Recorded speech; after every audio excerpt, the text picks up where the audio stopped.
Salutations à toutes et à tous. Que le Seigneur vous bénisse richement. Je suis votre frère Rossel Dortizomo, depuis Dakar au Sénégal.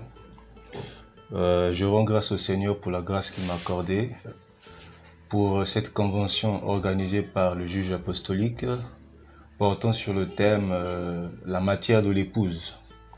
Donc cet après-midi, je vais aborder un petit sujet en rapport avec la matière de l'épouse. Donc sans plus tarder, nous allons prendre la Bible dans le livre de Jérémie 18. À partir du premier verset, il est écrit ceci. La parole qui fut adressée à Jérémie de la part de l'Éternel en ces mots. Lève-toi et descends dans la maison du potier, là je te ferai entendre mes paroles. Je descendis dans la maison du potier, et voici il travaillait sur un tour. Le vase qu'il faisait ne réussit pas comme il arrive à l'argile dans la main du potier. Il en refit un autre vase, tel qu'il trouva bon de le faire. Et la parole de l'Éternel me fut adressée en ces mots. Ne puis-je pas agir envers vous comme ce potier, maison d'Israël, dit l'Éternel. Voici comme l'argile est dans la main du potier, ainsi vous êtes dans ma main, maison d'Israël. Ensuite, dans Romains 8, à partir du verset, dans Romains 9 plutôt, Romains 9 à partir du verset 20, voilà. Ô homme, toi plutôt qui es-tu pour contester avec Dieu? Le vase d'argile dira-t-il à celui qui l'a formé, pourquoi m'as-tu fait ainsi? Le potier n'est-il pas maître de l'argile pour faire avec la même masse un vase d'honneur et un vase d'usage vil? Et que dire, si Dieu voulant montrer sa colère et faire connaître sa puissance, a supporté avec une grande patience des vases de colère formés pour la perdition? Et s'il a voulu faire connaître la richesse de sa gloire envers des vases de miséricorde qu'il a d'avance préparés pour la gloire, ainsi nous a-t-il appelés, non seulement d'entre les Juifs, mais encore d'entre les païens. Selon qu'il le dit dans Osée, j'appellerai mon peuple celui qui n'était pas mon peuple, et bien-aimé celle qui n'était pas la bien-aimée. Que Dieu ajoute la bénédiction à la lecture de sa parole. Donc, pour commencer, nous allons parler d'un petit sujet que j'ai intitulé « La grande vision de la perfection ». Comme il est accoutumé dans le monde, on dit que l'homme n'est pas parfait, que rien sur la terre n'est parfait, tout ce que l'homme fait sur la terre ne peut pas être parfait. Et la Bible aussi le dit, l'homme ne peut pas être parfait de lui-même.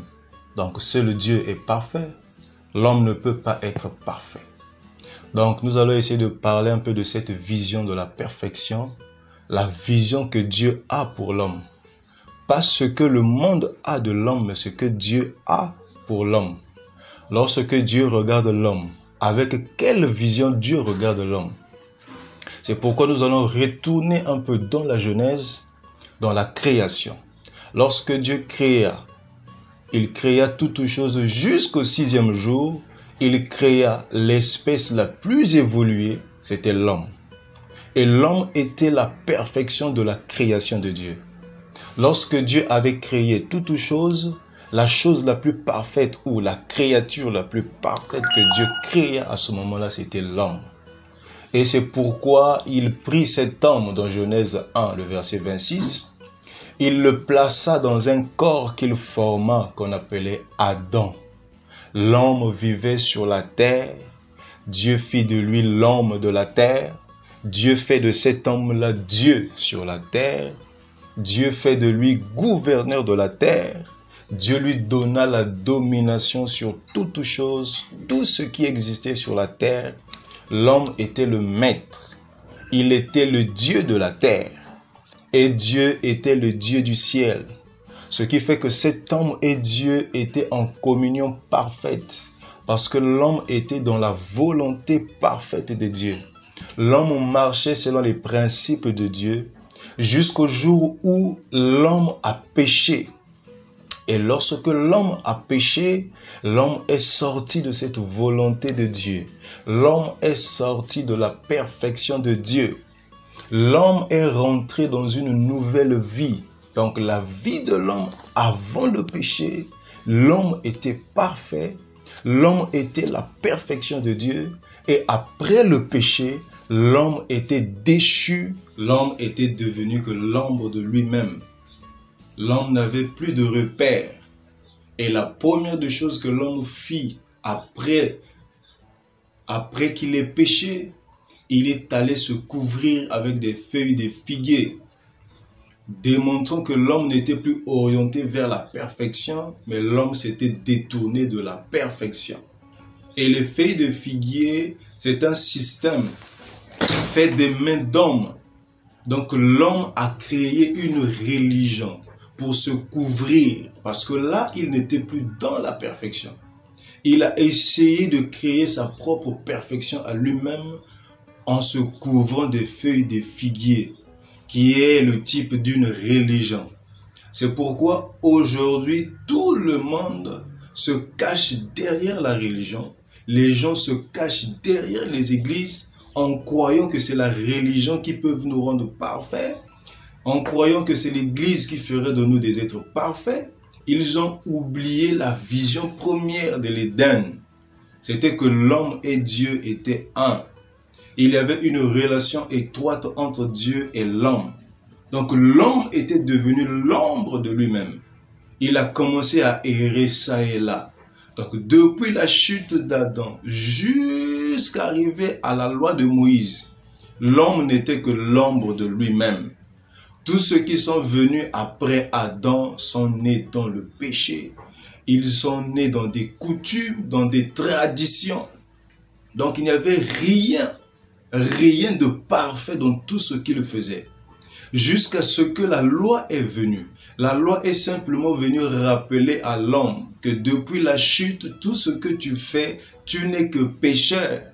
Tu ne peux pas rentrer dans la présence de Dieu. La loi a été donnée pour montrer à l'homme simplement la nature qu'il a maintenant après le péché. La loi ne pouvait pas emmener cet homme-là à la perfection. La loi ne pouvait pas parfaire cet homme. La loi ne pouvait pas sauver cet homme. La loi, au contraire, montrait à l'homme la nature qu'il avait de pécheur. C'est pourquoi la loi ne pouvait pas emmener quelqu'un à la perfection. C'est pourquoi Dieu exigeait que l'homme, pour venir dans la présence de Dieu, il a fallu un sacrifice que Dieu a exigé. Dieu voulait que chaque fois qu'une personne voulait rentrer dans la présence de Dieu, il devait offrir un sacrifice parfait, c'est-à-dire un agneau sans défaut, sans tache, sans quoi que ce soit. Et malgré ça aussi, le sacrifice-là n'était toujours pas parfait. Ce n'était que l'ombre de la perfection. Ça ne pouvait pas emmener l'homme à rentrer directement dans la présence de Dieu parce que le sang de cet animal ne pouvait pas ôter le péché de l'homme. Le sang ne pouvait que couvrir le péché, mais l'adorateur qui venait dans la présence de Dieu sortait avec ce même désir de péché. Jusqu'à ce que le Christ est venu sur la terre, lui qui était parfait, lui que Dieu a formé son propre corps, il a mis son propre esprit et lorsqu'il est venu sur la terre, c'était lui l'exemple de l'homme parfait. L'exemple de cet homme-là qui vivait avant le péché, c'était le Seigneur Jésus-Christ. Donc Dieu a donné à l'homme l'exemple de l'homme parfait. Ce n'était pas question de sacrifice, ce n'était pas question de religion, ce n'était pas question de l'église, du pasteur ou je ne sais quoi, mais il était question du sacrifice parfait. Parce que Dieu exige toujours la perfection. Personne ne peut rentrer dans la présence de Dieu s'il n'est pas parfait. Mais l'homme, dans cette condition de péché, ne pouvait plus revenir dans la présence de Dieu. Parce que l'homme était dans le péché. L'homme avait créé sa propre religion, les feuilles de figuier. L'homme s'était écarté de la voie que Dieu avait tracée pour lui. C'est pourquoi aujourd'hui nous voyons des gens qui pensent que quitter le monde, venir à l'église, c'est ça la vie. Ce n'est pas ça la vie, parce que l'église ne peut pas t'emmener à la perfection. Il faut quitter le monde, rentrer dans l'église, ensuite sortir de l'église et aller vers la perfection. Parce que la perfection ne se trouve pas dans une église, mais la perfection se trouve en Christ. Mais l'homme ne pouvait pas parvenir à cette perfection aussi longtemps que l'exigence que Dieu avait donnée n'était pas faite. Donc le sacrifice de l'agneau parfait. C'est pourquoi, dans le souci d'emmener l'homme à la perfection, Dieu a envoyé Jésus sur la terre et il a versé son sang. Et ce jour-là au calvaire, Dieu a réglé pour une bonne fois la question du péché. Ce qui fait qu'aujourd'hui, tu n'es pas dans cette vie de péché, c'est parce que Jésus a donné sa vie au bois du calvaire. Il a réglé une bonne fois la question du péché. Et ce même jour aussi au calvaire, une brèche avait été ouverte vers la perfection. Ce qui revient à dire que même la grâce aussi n'était pas la perfection. Parce que la grâce n'était que l'antitype de la loi. Pour être parfait, il faut parvenir jusqu'à la perfection. Donc la prédestination. Parce que le prophète dit que Dieu est parfait dans le chiffre 3. La loi, la grâce et la prédestination. L'on ne peut pas être parfait dans la loi, l'on ne peut pas être parfait dans la grâce, mais on est parfait dans la prédestination. Parce que Salomon dit, la grâce est trompeuse. La grâce qui a été pourvue au bois du calvaire, après cette œuvre de la croix, nous avons les âges de l'église, les gens pouvaient adhérer à l'église, les gens pouvaient être religieux, mais le prophète dit que l'Esprit de Dieu, le Saint-Esprit, avait été lié par les dénominations. L'homme était toujours à la quête de la perfection. Dieu exigeait toujours cette perfection. Mais l'Église ne pouvait pas répondre à cette exigence. Même l'œuvre de la croix qui avait ouvert la brèche, ça ne veut pas dire que l'œuvre de la perfection s'était accomplie à la croix. Parce que la perfection, c'est au-delà de la croix. La croix, c'est l'entrée de la perfection, mais il faut arriver au bout de la perfection, c'est-à-dire la prédestination. C'est pourquoi Jésus pouvait dire aux disciples, « Soyez parfaits comme votre Père Céleste est parfait. » Jésus était l'exemple de la perfection de l'homme au commencement. Et à la fin, c'est à l'homme maintenant d'être parfait comme Jésus, parce que la fin, c'est le retour au commencement. C'est pourquoi tout ce que nous avons de l'Ancien et le Nouveau Testament n'était que l'ombre. L'Ancien Testament et le Nouveau Testament n'étaient que l'ombre de la perfection. La perfection, c'est lorsque les sceaux s'ouvrent. Parce que lorsque les sceaux s'ouvrent, c'est à ce moment-là que l'identité complète de Dieu est révélée. C'est pourquoi dans l'Apocalypse, il est dit révélation de Jésus-Christ que Dieu lui a donné. Donc même ceux qui étaient là au moment de la grâce n'avaient pas la révélation complète de Dieu. Et par conséquent, personne ne pouvait être parfait.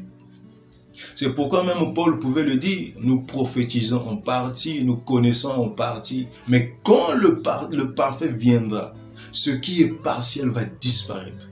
L'Ancien et le Nouveau Testament n'étaient que le partiel qui doit disparaître aujourd'hui. Donc même Paul aussi avait cette vision-là de la perfection. Il savait qu'il viendrait un jour où l'homme deviendrait de nouveau parfait. Il savait que ce n'était pas son jour, mais il savait qu'un jour, le parfait allait venir pour faire des hommes de nouveau parfaits sur la terre. Parce que la terre, c'est le domaine de l'homme. Ce n'est pas le domaine de Dieu. Dieu règne dans l'homme et l'homme règne sur la terre. Donc la perfection là que Paul aussi attendait, c'était en ce jour où nous sommes, dans l'heure à laquelle nous vivons.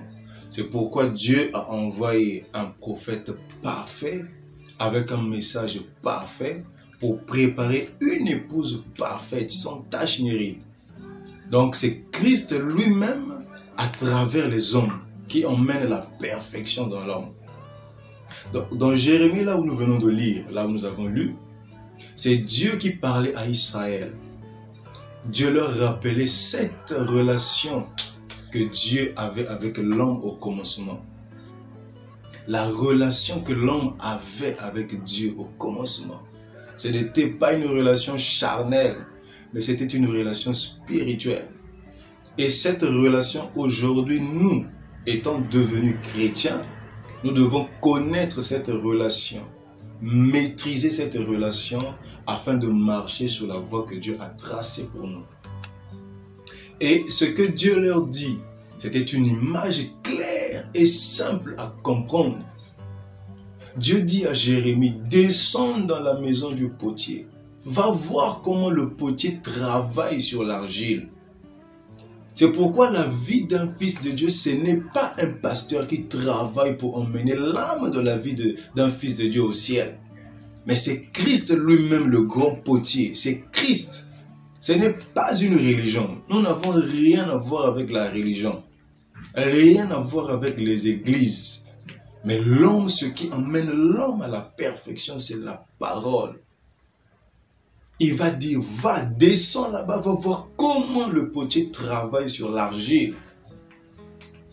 Et c'est aussi notre relation avec Dieu que Dieu a montré à Ézéchiel. Parce que Israël aujourd'hui, Israël c'était le type du croyant aujourd'hui. Nous sommes Israël spirituel. Ce qui s'est fait dans le naturel, dans l'Ancien Testament, aujourd'hui, c'est le Fils de Dieu ou le croyant. C'est l'image même de ce croyant aujourd'hui. Donc lorsque Dieu a envoyé Jérémie de l'autre côté là-bas, il a dit à Jérémie de regarder. Il dit, qu'est-ce que tu vois? Quand tu regardes le potier, qu'est-ce que tu vois? Il dit, je vois un potier. Un potier. Il est en train de travailler l'argile. Donc Ézéchiel a eu une vision du commencement. Il a vu l'image ou la vision du commencement. Le potier qui travaillait sur l'argile, c'était Dieu qui travaillait avec l'argile qui est l'homme du commencement. Lorsqu'il formait Adam, Adam n'avait rien à dire à Dieu. Il ne demandait pas à Dieu de faire de lui un homme, une femme. Adam n'avait pas un mot à dire dans ce que Dieu faisait. C'est Dieu qui formait, qui travaillait sur cette argile. C'est Dieu qui travaillait. Un chrétien ne demande pas à Dieu de faire sa volonté à lui. Mais un chrétien demande à ce que Dieu fasse sa volonté dans sa vie. C'est pourquoi aujourd'hui, quand les gens condamnent les gens, vous apportez le message de condamnation aux gens, je me demande, est-ce que c'est vous qui vous mettez à la place du potier pour tailler les gens? Ou c'est le potier qui doit travailler? Le 7e sceau, ce n'est pas un message de condamnation. Lorsque Christ vient, il apporte un message d'encouragement. Il n'apporte pas un message de découragement. C'est là où vous arrivez dans les églises, on vous prêche la condamnation, le péché, on vous prêche ceci, on vous prêche cela. Mais prêchez les gens la vision de la perfection. Il faut leur montrer que vous êtes parfaits. Le 7e sceau est venu révéler l'identité de Dieu et de l'homme. Le 7e sceau nous montre que Dieu et l'homme sont un, ils sont unis. C'est pourquoi le prophète dit, aujourd'hui le diable combat beaucoup plus l'unité entre Dieu et l'homme. On ne peut pas prêcher Dieu et l'homme sont un aujourd'hui parce que ça va choper les gens. Mais c'est ça la vision de la perfection. Si on ne devient pas comme Jésus lorsqu'il marchait sur la terre, alors cela est vain. Alors que le but de Dieu, c'est que nous parvenons à la perfection. Et même Jésus l'a dit, soyez parfaits, comme votre Père Céleste est parfait. Donc la perfection est exigée par Dieu et c'est lui-même aussi qui donne les moyens que nous soyons parfaits. Jérémie voit le potier en train de travailler l'argile. Donc le potier donne une forme. La première des choses que le potier fait, il donne d'abord une forme à l'argile. Une fois qu'il donne une forme à l'argile, ce n'est pas à l'argile de dire au potier la forme qu'il faut. Mais c'est le potier qui choisit la forme qu'il veut donner. Et Dieu dit, toi, maison d'Israël, c'est comme ça que tu es dans ma main. Un fils de Dieu est comme de l'argile entre les mains de Dieu. Il ne faut pas obliger Dieu de faire de toi ce que toi tu veux, mais c'est Dieu qui nous forme à sa manière, selon sa volonté. Parce que lui, il a cette vision-là de la perfection. Il veut t'emmener à la perfection. Toi de toi-même, moi de moi-même, je ne peux pas aller à la perfection. Mais c'est lui qui m'emmène vers la perfection. Dieu dit, je suis le potier et toi Israël, tu es l'argile. C'est-à-dire que moi Dieu, je veux te donner la forme que je veux. C'est Dieu qui a dit ça à Israël. Frère, lorsque nous regardons ce potier-là, c'est lui qui a vu le potier. Il travaille avec un tas d'argile.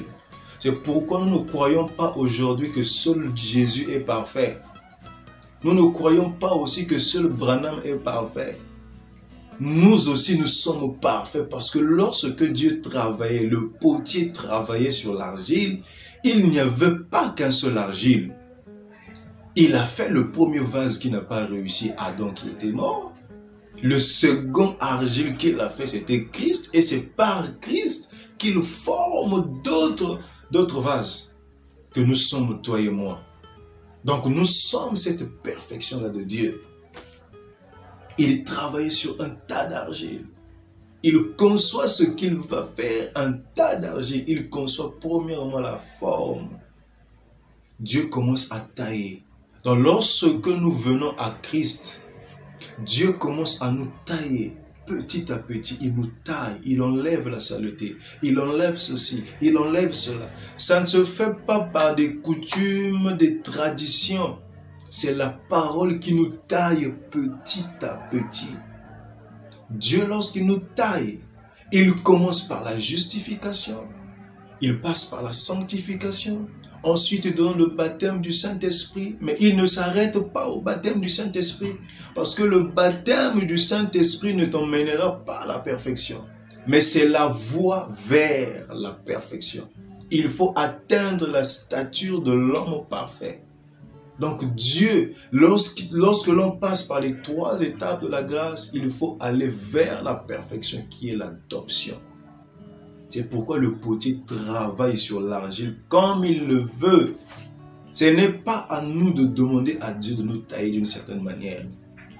Et Dieu, lorsqu'il travaille le potier, il travaille avec des instruments. Il travaille avec des instruments. Pendant les âges de l'Église, il travaillait sur l'épouse qui est l'argile. Il travaillait avec des instruments comme Paul, Irénée, Martin, Colomba, jusqu'à Malachie 4 qui est frère Branham. Tout cela, c'était des instruments que Dieu utilisait pour tailler l'épouse. Mais à la venue de la nuée, c'est Christ lui-même qui est descendu pour faire de nous des parfaits. Christ faisant de nous parfaits, entrant en nous et vivant en nous, faisant de nous des parfaits. Donc, il peut fabriquer un joli pot. Il peut fabriquer un pot, je ne sais pas comment. C'est lui qui le fait. Ce n'est pas à nous de dire. C'est pourquoi si tu vois quelqu'un qui ne vit pas la parole, ce n'est pas toi qui peux faire vivre la parole à cette personne. Tu as l'obligation de lui parler de la parole. Le reste, c'est Christ qui fait. Présente simplement la parole et Christ fera le reste. Nous savons nous tous que nous n'avons pas été prédestinés à atteindre la vision de la perfection. Dieu a catégorisé une certaine catégorie de personnes pour être parfaits. Une certaine catégorie de personnes pour aller à l'enlèvement. Tout le monde n'ira pas à l'enlèvement. Il y a une certaine catégorie de personnes que Dieu a prédestinées pour la perfection et pour l'enlèvement. C'est pourquoi il est dit dans 1 Jean 3, à partir du premier verset, « Voyez quel amour le Père a témoigné pour que nous soyons appelés enfants de Dieu. Et nous le sommes. Si le monde ne nous connaît pas, c'est qu'il ne l'a pas connu. Bien-aimés, nous sommes maintenant enfants de Dieu. Et ce que nous sommes n'a pas encore été manifesté. Mais nous savons que lorsque cela sera manifesté, nous serons semblables à lui, parce que nous le verrons tel qu'il est. Maintenant, nous sommes enfants de Dieu. La Bible nous dit qu'il y a aussi les enfants du diable. Donc ce n'est que normal. Tout le monde ne peut pas parvenir à cette perfection-là. Il n'y a que les enfants de Dieu qui peuvent parvenir à la perfection. Ceux dont les noms étaient écrits dans le livre de vie de l'agneau. Ceux dont le Seigneur a appelé à travers l'Apocalypse 10, lorsque le lion a rugi. Il a appelé les noms de ceux qui devaient participer à cette vision de la perfection. Ce sont eux-là que Dieu a appelés à être enfants de Dieu. Ce n'est pas donné à tout le monde. Et aujourd'hui, ces hommes-là qui ont entendu leur nom dans le livre, ces gens-là sont parfaits. Ce sont ces gens-là que Dieu a dit qu'ils seront manifestés en ce temps. Même la nature soupire après la manifestation de ces fils-là. Et le prophète dit le temps de la manifestation, c'est aujourd'hui. Donc lorsque les sceaux sont ouverts et que le mystère de qui est Dieu a été révélé, quelle est sa nature et où il vit, à ce moment, nous aussi, nous avons reconnu notre identité en Christ. Par conséquent, nous sommes devenus parfaits. Ce n'est pas l'Église, ce n'est pas la religion, ce n'est pas même ce que nous faisons. Ça n'a rien à voir avec ce que nous faisons, mais c'est ce que Dieu fait de nous. Et Dieu, dans cette vision de la perfection, ce que Dieu veut atteindre dans cette vision, c'est emmener l'homme à être conduit par le Seigneur. L'homme n'a pas été fait pour se conduire lui-même, mais il a été fait pour être conduit par le Seigneur. Donc cette vision de la perfection, c'est que l'homme doit être conduit par Christ lui-même. Le Saint-Esprit dans un cœur, le Saint-Esprit dans l'homme, le conduisant sur le droit chemin. C'est pourquoi vous pouvez voir la manifestation qui se manifestait dans la vie du prophète. Un homme qui pouvait parler et la chose venir à l'existence. C'était cette vision-là que Dieu avait depuis le commencement qu'il était en train de manifester. Le temps où les fils de Dieu devaient voir Dieu tel qu'il est. Tel qu'il est, tel nous sommes nous aussi. Nous sommes parfaits dans la présence de Dieu et cela ne changera pas. Il n'y a rien que tu puisses faire qui fera changer cette pensée-là de Dieu. Dieu ne peut pas changer sa pensée au sujet de sa parole. Si Dieu a dit que ton nom se trouve dans le livre de vie de l'agneau, peu importe ce que tu fais devant Dieu, tu es parfait. Mais Dieu veut que tu sois conduit par lui. Parce que c'est lui qui t'emmène vers cette perfection qui est Christ lui-même. Donc pour nous qui sommes devenus fils de Dieu, par la naissance de l'Esprit, par la naissance de la parole, pas par la naissance charnelle, mais par la naissance de l'Esprit et de la parole, nous sommes conduits par le Seigneur. Et c'est l'amour de Dieu, la grâce de Dieu qui a été manifestée. Aujourd'hui, nous nous tenons parfaits dans la présence de Dieu. C'est pourquoi un fils de Dieu ne devait pas être conduit par sa propre pensée. Il ne devait même pas s'appuyer sur son intelligence. Mais l'on doit s'appuyer sur Christ, la parole. Ce que la parole nous demande de faire, c'est ce que nous faisons. La forme que Dieu te donne, c'est ce que toi tu dois accepter. Si Dieu dit que tu es prédicateur, ne cherche pas à dévier. Parce que c'est là où Dieu veut que tu sois. Tu seras parfait dans ce que lui il veut que tu sois. S'il a dit que tu es chante, tu es ceci, reste dans ta position. Parce que c'est là où Dieu t'adoptera. Le prophète dit, il faut connaître l'endroit où Dieu peut mieux manifester dans ta vie. Et c'est ce que nous voulons en tant que fils et filles de Dieu. C'est pourquoi, dans cette vision de la perfection, c'est pour montrer à l'homme que ce n'est pas l'Église qui compte, ce n'est pas la religion, mais c'est ce que Christ fait de nous. Le prophète dit à l'ouverture des sceaux, la parole doit naître dans l'homme. Une fois que tu es né de la parole, tu retournes à la vision parfaite et originelle de Dieu. C'est que toi et Dieu, vous êtes un. Que Dieu vous bénisse richement. C'est un peu sur ce sujet-là que je devais partager avec vous. Et j'espère que ça bénira une âme. Que Dieu vous bénisse richement.